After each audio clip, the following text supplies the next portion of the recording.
My daughter called me from the driveway, not from inside the house, not through the front door she knew was always unlocked for her. From the driveway like a stranger asking permission to come closer. "Dad," she said, "I need to warn you. He's going to ask you something today. Just hear him out, please." I told her to come inside. She said she couldn't. She had the kids in the car and dinner to start, and she'd talk to me later. Then she hung up. My son-in-law walked through my front door 11 minutes after that call. I'd been sitting on the porch with my coffee when I heard his truck on the gravel. That truck was the third one in 4 years. All of them leased, all of them payments, he'd told me, were practically nothing. I watched him come around the hood and up the steps without knocking, the way he always moved through spaces that weren't his. Like gravity was just a suggestion. "Deke," he said, settling into the other porch chair without being offered it. "Good timing. I was hoping to catch you." Dictor, that's me. 63 years old, 31 years in commercial plumbing. Retired 18 months ago with knees that ached in the rain, and a savings account I'd been careful about my entire adult life. I had a daughter named Laurel, 2 grandchildren named Bo and Ren, and a son-in-law named Craig, who had never once looked me in the eye when he asked me for something. "I've got time," I said. He leaned forward with his elbows on his knees. That salesman posture. The one that says what I'm about to tell you is a favor. There was a business opportunity. A friend of his, someone in commercial roofing, was expanding into 3 counties and needed capital partners before the end of the month. Craig had already committed, he said, but he was short $15,000 to meet the minimum buy-in. Just temporary. 6 to 8 weeks in the first returns would come back double. I set my coffee mug down on the railing. "Craig," I said, "what happened to the landscaping company?" He shifted in his chair. "They're still going, it's just seasonal." "What happened to the boat rental business in Destin?" "That was my partner's fault. He pulled out last minute." "And the supplement distribution thing?" He laughed, but it was the kind of laugh that had no warmth in it. "That's a completely different category. $8,000 for the landscaping startup, $6,200 for the Destin Marina that never opened, $4,000 for the health supplement distribution company that turned out to be a multi-level marketing scheme, $18,200 over 3 years, and not one conversation about repayment that didn't end with Craig explaining why now wasn't the right time." "The answer is no," I said. He stood up. Men like Craig always stand up when they don't get what they want. It's supposed to make the room feel different, make you feel smaller. I'd been a union foreman for 19 years. Rooms didn't feel different to me based on who was standing in them. "You know what your problem is, Vic." He was pacing now, 3 steps to the railing, 3 steps back. "You've got a scarcity mindset. You saved your whole life, and now you're so afraid of losing it, you can't recognize opportunity when it's right in front of you." I recognized this one. His jaw tightened. "Laurel and I are trying to build something for Bo and Ren's future, and you're sitting here on this porch like everything stopped in 1987. My answer is still no." He stopped pacing. When he looked at me, something behind his face had gone still. Not angry. Calculating. "Then maybe you should think about how often you're seeing those kids," he said. "Laurel's schedule is stretched thin. I handle the family calendar. Things get crowded fast when everyone's not pulling in the same direction." He let that sit there between us. Then he walked back to his truck, backed down my driveway without rushing, and was gone. I sat on the porch for a long time after that. The street was quiet. A neighbor's sprinklers came on and ran their cycle and shut off. I drank the rest of my coffee, even though it had gone cold. Bo was 8. Ren was 6. I picked them up from school every Tuesday and kept them Friday nights when Laurel worked late. We had routines. Bo and I were working through a book about the solar system, 1 chapter per Friday. Ren had started drawing pictures on my refrigerator with the magnets I kept there for that exact purpose. 23 drawings in the past year. I'd counted. I went inside and called Laurel. She picked up on the second ring. Her voice had that careful quality, the one she got when Craig was nearby. "He told me," I said. "I said no." A pause. "Dad, I'm not angry at you. I need to know if what he said about the kids is true. Does he control when you let me see them?" "He doesn't control." She started again softer. "It's just, he does most of the scheduling. He's home more than I am with the salon." "Laurel, has he told you to keep the kids from me before? Not as a punishment, just as a way of handling things between us?" A longer pause this time, the kind that was its own answer. "Call me when you can talk," I said. "I love you." She said she loved me too. Then the line went quiet. I sat at my kitchen table and looked at the stack of mail in the corner, at the refrigerator covered in Wren's drawings, at the solar system book on the side table with a bookmark sticking out of the Mars chapter. The feeling I had wasn't anger. It was something steadier than that. Something that had been building quietly for 3 years and had finally found its shape. I went to my filing cabinet. The bottom drawer was where I kept financial documents. I was thorough by habit, the kind of person who kept receipts for things other people threw away. I found the folder within 30 seconds. It was labeled with Laurel and Craig's address and the year they'd moved in. 2 years earlier, Laurel had called me on a Thursday morning and told me they were in trouble, real trouble. Craig's landscaping business had stalled before it started.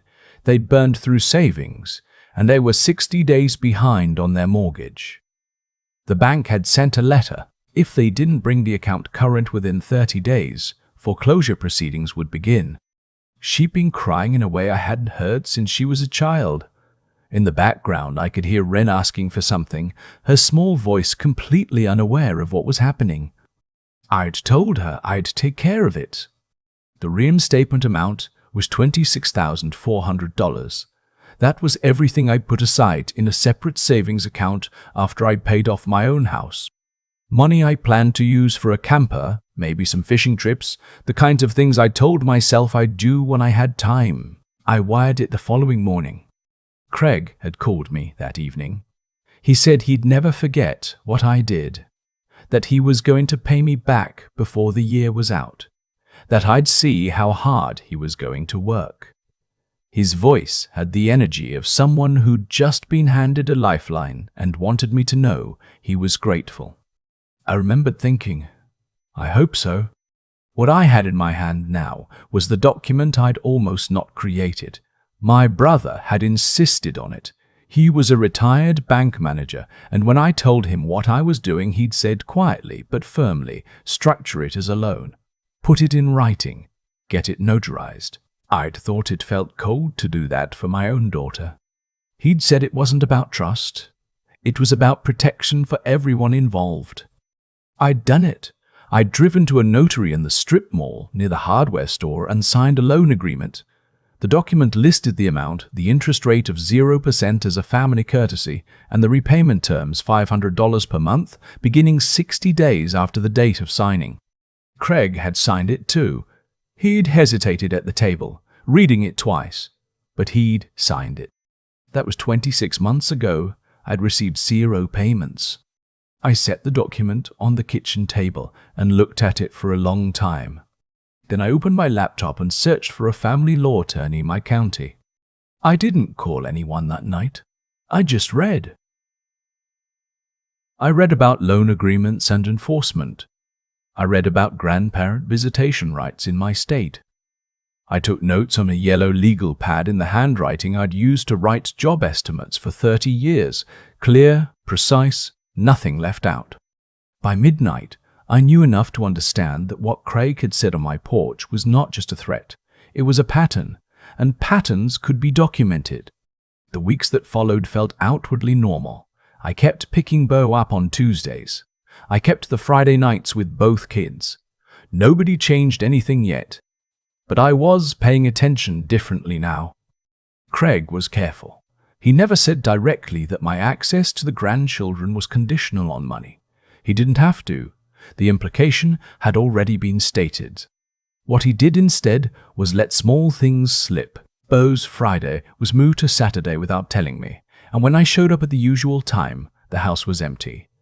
Ren's school concert, Laurel had told me the date, was suddenly family only. I wasn't called when Beau broke his arm at practice and went to urgent care. Laurel texted me 3 hours later. She was sorry, she wrote. Craig had been handling everything and she'd only just been able to get to her phone. I wrote all of it down. Dates and times, a log in the same yellow legal pad. In early October, I reached a man named Alan Burke at a law firm downtown. He specialized in family law and civil disputes. We met in his office on a Wednesday afternoon, and I came with a folder, the same way I'd always come to job site meetings, everything organized, nothing left to chance. Burke was in his 50s, calm and methodical. He spread my documents across his desk and read through them carefully before saying anything. "The loan agreement is solid," he said. "Notarized, signed by both parties, clear terms. The fact that he's made no payments in over 2 years puts him in default. Can he claim it was a gift? He can claim anything. But his signature is on a document that uses the word loan 11 times and outlines specific repayment terms. His attorney would have to overcome that in court, and without any documentation supporting the gift claim, it would be difficult. What about my grandchildren?" Burke set down the papers. "That's a separate matter. Grandparent visitation rights vary by state. Here, you'd need to demonstrate that denying you access is not in the best interest of the children and that there's an established relationship that warrants protection." He looked at my log. "This helps. How long have you been keeping this?" "About 6 weeks." "Keep going. Document everything. Dates, who was present, what was said. If you have text messages, save them." I hired Burke that afternoon. The retainer was $3,200. I wrote the check steadily. "One more thing," I said before I left. "What do I do about the loan?" "I'll draft a formal demand letter. He has 30 days to respond. If he doesn't, we file in civil court." The demand letter went out on a Friday. Craig received it on Tuesday. That same afternoon, Laurel called me. "Dad, what is this?" Her voice was shaking. "There's an attorney's letter about a loan? You're suing us?" "I'm not suing you, Laurel. I'm asking Craig to repay what he borrowed." "He didn't know it was a loan. He thought." "He signed the document. So did you." Silence. "He's furious," she whispered. "I imagine he is. He says you're attacking our family over money, that you promised us that house." "I promised to help when you were going to lose your home. I did that. The notary explained every line of that agreement before either of you signed. Craig can say whatever he wants about what he thought. The document says what it says."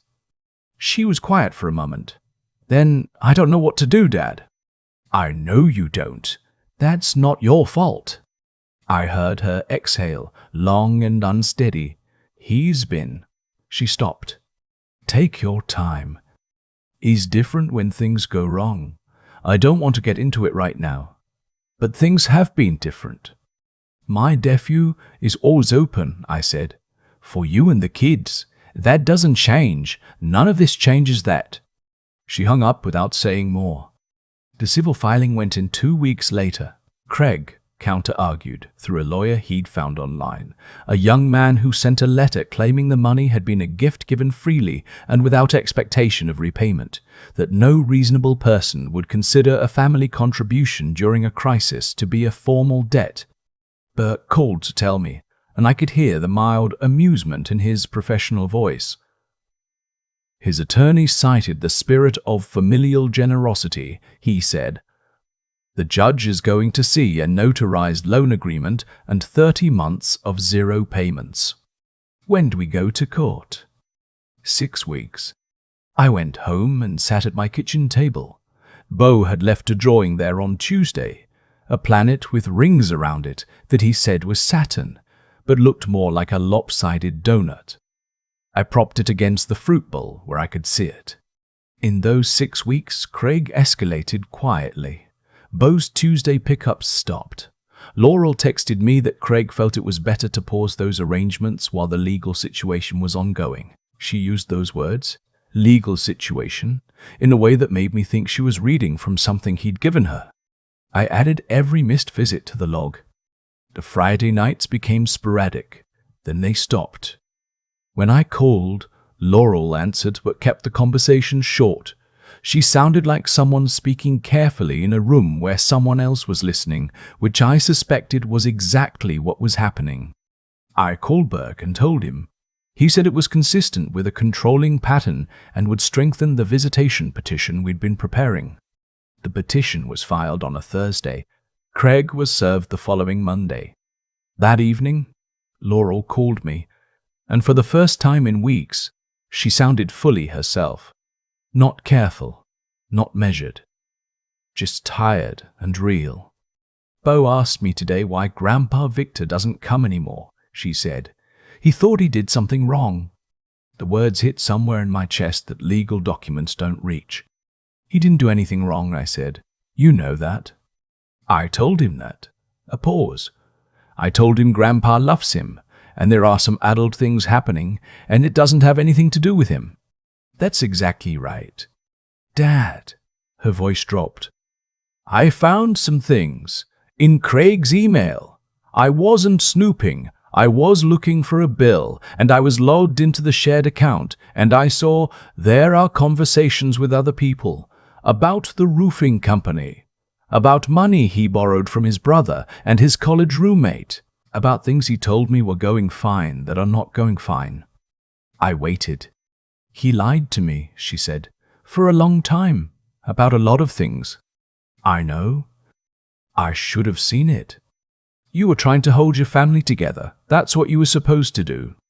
She was quiet for a long moment. I don't know what comes next. I don't have a plan yet. But I'm thinking. I'm thinking clearly for the first time in a while. Whatever you decide, I said, you and those kids have a home here. I mean that literally. The guest room and the garage apartment both, if you need them. She laughed a little, wet and tired. The garage apartment, I forgot about that. I keep it clean. We talked for 40 minutes, the longest we'd talked in months. By the end, she wasn't crying, just quiet in a settled way, like someone who'd set something down they'd been carrying too long. The civil hearing was on a Tuesday morning in November. Burke and I arrived early. Craig came with his online attorney, who looked younger in person than his headshot suggested. Craig didn't acknowledge me in the hallway. He stood with his arms crossed, looking at his phone. The judge was a woman in her late 50s with reading glasses. She took off and put back on as she read through the documents. She asked Craig's attorney twice for documentation supporting the gift claim. Twice he said the documentation was the nature of the relationship itself, the spirit of the situation. She didn't look convinced either time. The loan agreement is clear, she said finally, properly executed and notarized with specific repayment terms. The defendant signed it. The claim that these funds constituted a gift is not supported by any documentation and is directly contradicted by the defendant's own signature on a document describing the transaction as a loan. She looked up. Judgment for the plaintiff. Defendant will repay $26,400 plus court costs. Payment schedule to be determined. Craig's face went the particular shade of red that I recognized from the porch conversation, the color that meant he'd run out of angles. In the hallway, while Burke was gathering his papers, I heard Craig's voice behind me, low and shaking. This isn't over, he said. You think you can come after my family and walk away clean? You haven't seen what I do when someone actually comes after me. I turned around. He was 3 feet away, still holding his phone, his jaw tight. Craig, I said, and I kept my voice the way I'd kept it on the porch, calm and clear. You made your grandchildren bargaining chips. That was your choice. Everything after that was just the consequence. I walked out through the courthouse doors into the November air. The visitation hearing was 5 weeks later, in family court, which felt smaller and more human than the civil courtroom. The walls were a different color. There were no gallery seats. Burke had referred me to a colleague for this one, a woman named Sandra Holt, who had handled family law for 20 years and spoke the way someone speaks when they have said important things in difficult rooms many times and learned how to make them land. Laurel was there. She sat on the other side of the room with Craig and didn't look at him once that I saw. Holt presented the log.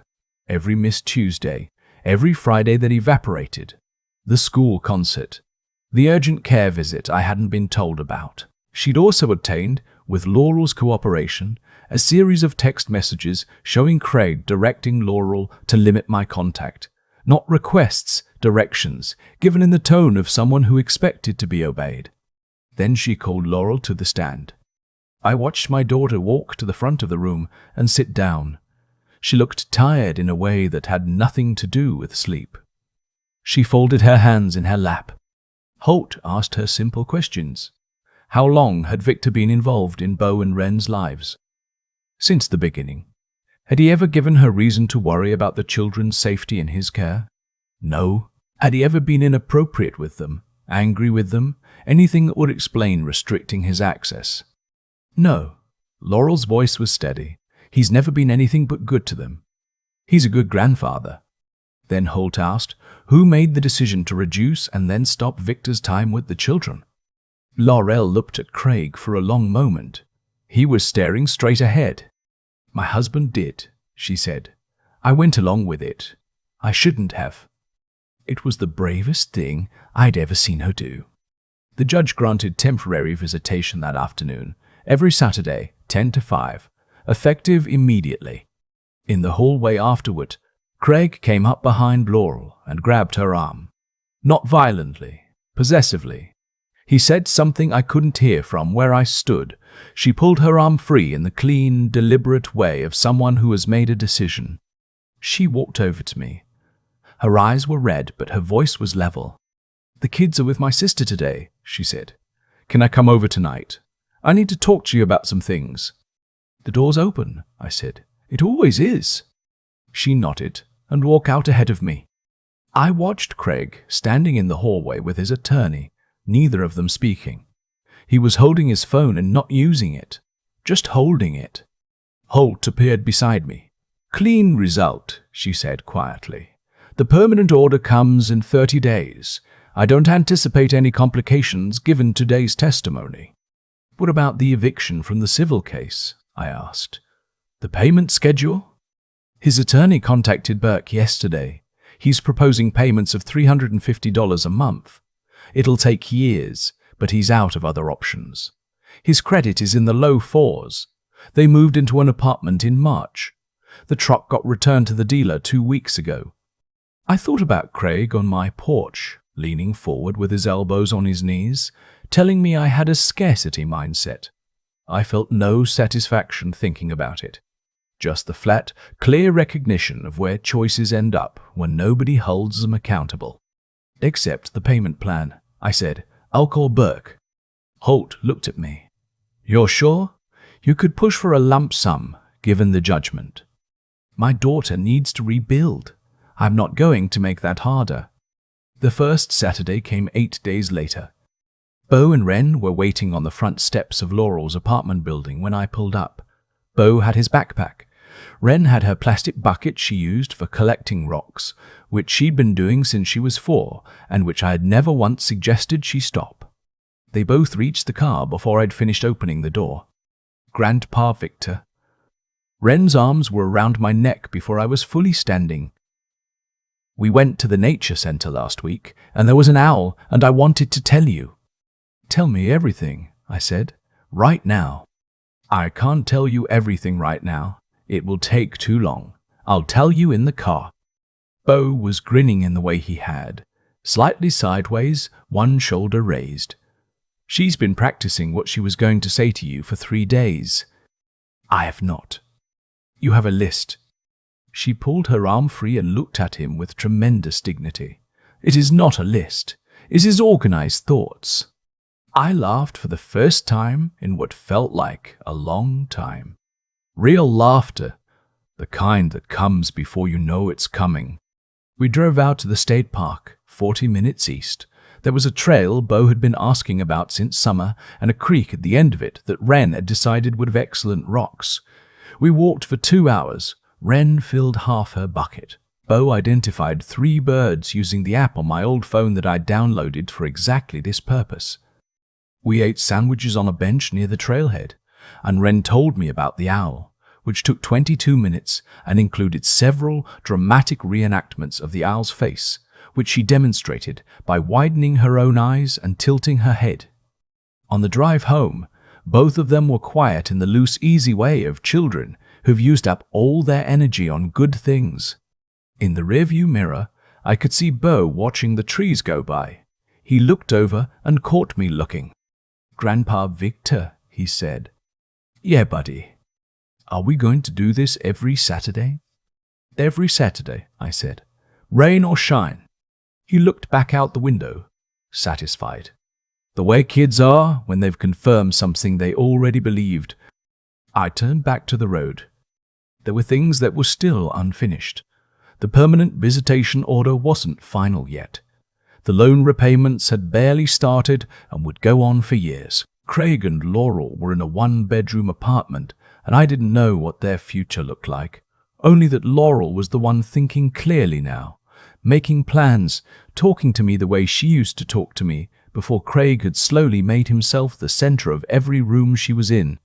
She told me 2 weeks earlier that she was looking into her options. She'd said it carefully, but she'd said it. Whatever came next, I wasn't going to push. I was going to be what I'd always been, the door that was open, the porch light that was on. She'd find a way to it when she was ready. In the back seat, Wren had fallen asleep against her bucket of rocks. Bo was still watching the trees, quiet and content. I'd spent 3 years watching money leave my hands. 18,000 in loans that evaporated. 26,000 in mortgage payments that bought me not one word of real gratitude from the man who'd cashed the check. Thousands more in attorney fees to get back what was already mine by law. Looking at those 2 kids in my mirror, I understood something I probably should have understood sooner. The money had never been the point. Craig had known that. He'd counted on it. He'd counted on the fact that I loved those children more than I cared about dollars, and he'd used that love the same way he used everything, as leverage. What he hadn't counted on was that love, the real kind, the kind that shows up on Tuesdays and keeps a spare book on the nightstand and never once makes a child feel like a burden. That kind of love doesn't negotiate. It doesn't fold. It finds a way through or around or under whatever is blocking it, and it keeps going. And it is still there at the end of every Saturday when you buckle a sleeping 6-year-old into a car seat and drive home through the autumn dark. Bo reached forward and tapped my shoulder. "Next week," he said. "Can we do the creek again? I want to look for crawdads." "Next week," I said. "We'll find every crawdad in that county." He settled back, satisfied, and went back to watching the trees. That was enough. That was exactly enough. I keep thinking about that moment on the porch. Craig in my chair, leaning forward like he was doing me a favor, telling me I had a scarcity mindset, and me sitting there with my cold coffee, knowing something had just shifted permanently. What I've come to understand, not from a book, not from advice anyone gave me, but from living through it, is that the people who exploit kindness are counting on one thing above everything else, that you won't hold the line. That love, because it's real and because it costs you something, will make you give again and again, and one more time after that.